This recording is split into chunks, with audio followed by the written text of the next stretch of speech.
Вітаю! Я Марта Барандій і це «Дилеми совісті». Продовження минулої теми «Життя проти життя», у якій ми говорили про літак, у цій поговоримо про колії. Уявіть, що ви стоїте біля трамвайних колій. Вдалині ви помічаєте трамвай, що мчить в напрямку 5 робітників, які не чують, що він їде. Насувається катастрофа. І тут ви бачите важіль, підключений до колії. Ви розумієте, що якщо ви перемкнете важіль, то трамвай поїде на іншу колію. Однак на тих інших коліях також працює людина, тільки одна.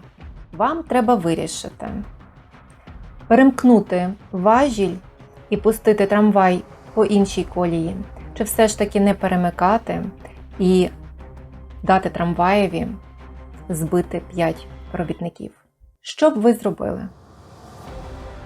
85% опитаних людей вважають, що важіль треба перемкнути.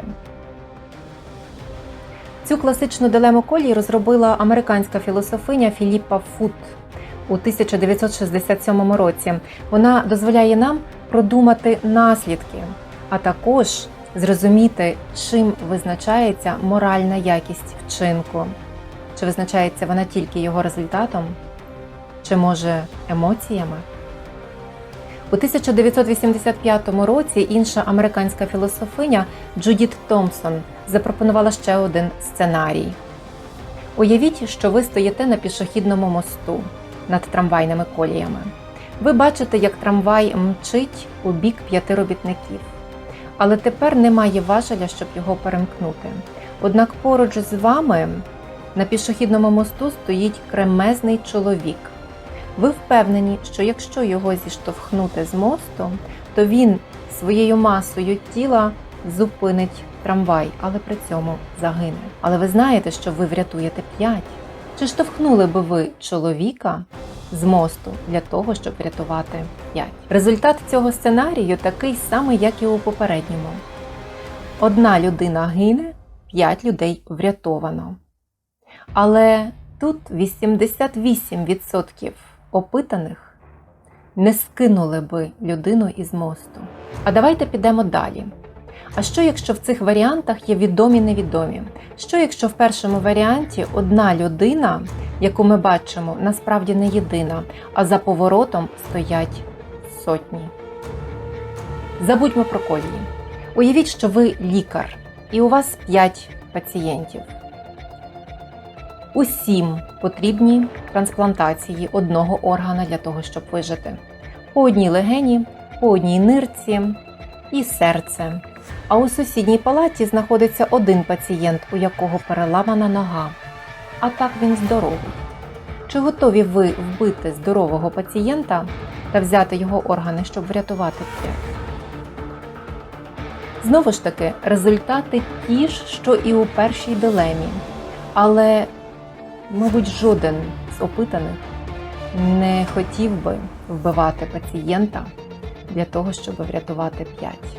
Якщо всі ці дилеми мають однаковий результат, проте більшість людей будуть готові лише перемкнути важіль, але не скидати з мосту кремезного чоловіка чи вбивати здорового пацієнта, чи означає це, що ми не завжди можемо покладатися на нашу мораль? Справа в тім, що крім результату є ще один фактор, який впливає на нашу моральну інтуїцію, і це емоції. Пані Фут стверджувала, що існує різниця між вбити і дати померти. Перший активний і другий пасивний. Цікаво те, що хоча в моральному сенсі ми готові перемкнути важіль, бо психологічно інструментом вбивства він не є, то в юридичному для нас можуть настати наслідки, бо фактично йдеться про вбивство. А тепер уявіть, що вирішуючи, чи перемкнути важіль, ви дієте від імені держави. Держава керується не мораллю, а правом. І право визначає, що держава зобов'язана як вчиняти дії, так і утримуватись від дій щодо порятунку життя та загалом забезпечення всіх прав і свобод людини. Практика Європейського суду з прав людини свідчить про те, що в колізії між вчиненням дій і утриманням від дій перевага часто надається другому. дії не вчиняти. У справі Ріббіч проти Австрії 1995 року суд постановив, що якщо людина знаходиться повністю в руках держави, тобто вона є безпосереднім об'єктом вчинку держави, то держава відповідальна за цю людину і не повинна порушувати права цієї людини на життя чи на гідність. Так само, як і у справі Гевген проти Німеччини, у якій поліція піймала викрадача дитини і пригрозила йому тортурами для того, щоб той зізнався, де ця дитина знаходиться. В цій справі пасивне непорушення права підозрюваного на гідність суд поставив вище активного обов'язку держави на захист життя дитини. Тобто, на думку суду, можна допустити смерть дитини, але в жодному випадку не порушити гідність потенційного злочинця. Тобто все зводиться до гідності? Тобто до абсолютного і необмеженого невчинення дій держави на шкоду гідності людини. Відповідно до рішень судів Німеччини і Європейського суду з прав людини, держава не має права робити людину об'єктом досягнення мети. Так, а все-таки, що ж у ситуації життя проти життя? У 2002 році у Москві терористи захопили театр на Дубровці. Загинуло 129 заручників, а врятовано було 700. У справі Фіногенов проти Росії щодо цього терористичного нападу Європейський суд з прав людини порівняв дії держави, яка використала невідомий газ для нейтралізації терористів, із ситуацією, описаною в рішенні Конституційного суду Німеччини стосовно закону про повітряну зброю. Про це рішення я розповідала вам у першій програмі «Дилем совісті». У справі Фіногенов проти Росії суд визначив, що Росія порушила право 64 заручників на життя, застосовуючи газ проти всіх присутніх у театрі, навіть якщо її мета була порятунок 700.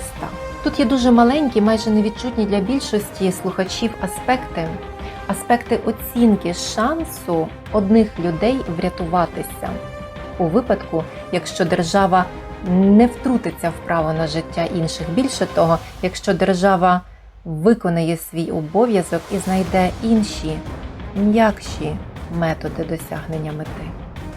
І наостанок повернемося до колій і змінимо перспективу. Уявімо, що йдеться не про 5 людей, а про все населення країни. Чи існує небезпека для всього суспільства, яка може змусити принести в жертву кількох, щоб спасти життєдіяльність держави? І якщо ви, як і я, подумали про пандемію, то подумайте ще раз. Чи ставить вона все населення держави в небезпеку загибелі? І взагалі, на що у нашій совісті покладатися, коли ми приймаємо рішення врятувати одних за рахунок інших? На право, на мораль чи на математику? Залишайте ваші відгуки під відео. Пишіть, про що би ви хотіли поговорити в наступних програмах.